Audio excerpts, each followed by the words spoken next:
I'm joined by an esteemed panel of some of the biggest brains in the AI world. Professor Max Tegmark of the Massachusetts Institute of Technology, physicist Michio Kaku, author of the new book Quantum Supremacy, Times columnist Matthew Said, and editor of the tech website Sifted, Amy Lewin. Well, welcome to all of you. Let me start with you, Max Tegmark. What's going to happen? Do you know?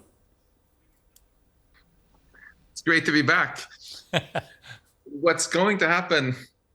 We shouldn't sit here just like eating popcorn at the movies, waiting to see what should happen, because we are creating this future right now, and it's the most important job we ever make. So we have to snap out of that passive mode. It's either going to be, as you said, the best thing ever to happen to humanity, helping us amplify our own intelligence to solve all our problems, or it's going to be the end of us. And I think Elon Musk is right. I think it's not 50 years off. It's very likely this decade that things go to hell in a handbasket or become great. And that's why we've called for the pause, to give policymakers a little bit of time to steer this in a good direction. I'm confident we can get things right, but we need a little more time to figure out how to make this safe and make sure it's something that we control rather than the other way around. So, Michio Kaku, woolly mammoths used to maraud around the world, dominating all in their wake. There are no woolly mammoths anymore because humans realised the best way to deal with them was to get rid of them. Are robots going to be effectively doing that to us, what we did to woolly mammoths? No, I don't think so. First of all, the cat is out of the bag. The point is not to kill the cat. The point is to tame the cat so that it has the best interests of humanity at stake.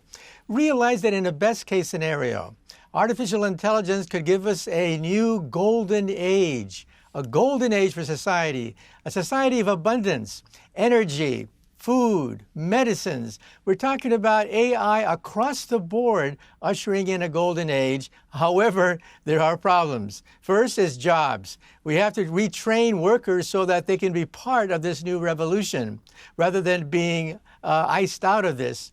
Second of all, there are criminals, there are impersonators. What happens if somebody impersonates Vladimir Putin and declares war on NATO? We're in big trouble if that happens. So it's a cat that has to be tamed, and I think we can do it because, of course, we have fact checkers and also we have self-regulation. Take a look at the movie industry. After every movie, there's a statement saying that this movie was fake. All the actors are fake. So there has to be a disclaimer. There has to be a fact checker to make sure that the cat is tamed. Okay. Matthew Said, are you comfortable that we have the capability and perhaps the goodness in our hearts to make AI a positive for the world, or will nefarious forces, as they tend to do with everything, get the cat and turn it wild and basically trigger the end of mankind? Well, I'm an instinctive optimist, and I definitely would bet on the knowledge and ingenuity of the human creators of AI to increase productivity, additional wealth. But when you have the founders, some of the pioneers of this technology, talking about an existential risk, let's kind of figure out what that means. It means the 8 billion people currently alive on the planet Gone. could be eliminated. But not just us. All of the future generations, the many billions who could experience the miracle of consciousness, of existence, won't get that opportunity. And what worries me is not knowledge, it's the wisdom.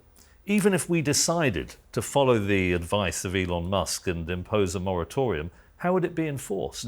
What would stop a rogue nation continuing with that development and then turning on everybody else? This is what economists call a collective action problem. And the only way a species can solve that is through cooperation. That is precisely the social quality that human beings are struggling with, not just with AI, but with other existential risks, nuclear war, climate change, bacteriological development. I'm worried. I'm worried. So, Amy Lynn, are you worried? I think it could go one of two ways. I think this could, as some of the people were saying, be amazing for us. You know, we could develop What are you new most drugs. excited by about AI? I think the medical uses, that if the companies get together and they're all competing with each other to find, ways to treat Cures for breast cancer. Yeah. exactly, Yeah. that's amazing. But as Matthew said, if it goes the other way and it's being used to create new weapons of mass destruction, not so good for the world. And I just don't trust the current political class to have the breadth of understanding. Well, I got to be honest, I don't trust a lot of people. And there's a lot of trust here. I mean, let me bring back Max. I mean, what Michio is saying is correct, I think, in what we'd like to happen. But there's a lot of trust here. I mean, the internet, for example, which was the last big thing before AI, the internet remains really woefully unregulated and pretty dangerous. Why would AI not be just a far worse version of the internet, where it all starts off well-intentioned, but actually goes to hell quite quickly? Trust is exactly what the issue is about. We can obviously not trust the first company that builds artificial general intelligence to not just become the most stifling mega monopoly ever, right? Because they can crush all the competition with billions of virtual workers that need no pay except electricity, and they can kill democracy, sort of take everything over. You need to level the playing field. We need to, I think, instead, not reinvent the wheel here, but just learn from our friends in biotech. No biotech company will be allowed to just start selling a new drug in the supermarket saying it cures cancer if it hasn't first demonstrated that this is safe. And we have regulators for that in all countries in the world, right? So it's completely absurd that for AI, which is going to have more impact, right now it's just the Wild West. Anyone can launch anything. Right. It's completely legal. It should be we shouldn't trust companies. We should verify. We should make them come and prove that this is safe. And then they can sell it and get really rich. And look, this is a world that you've been expert in for a long time. You must also be excited, I guess, about the amazing potential of AI. What is the one thing that you're most excited by about AI? Oh, I'm incredibly excited about, for example, solving all the problems that have stumped us in medicine. I was in the hospital not that long ago visiting a friend who was told she had incurable cancer. And I thought to myself, it's not incurable. We haven't been smart enough to figure out how to cure it. That's all. So the sky is the limit, as Michio said. We can help life flourish, not just for the next election cycle, but for billions of years, and not just on Earth, but also throughout much of our beautiful universe if we get this right. And that's exactly why it's so ridiculous if we have billions of years of awesomeness that we can't even wait 6 months to make sure we get it right and don't squander that future. May I just push back briefly? I mean, you talked about, I think it's a good metaphor for AI, the bacteriological warfare.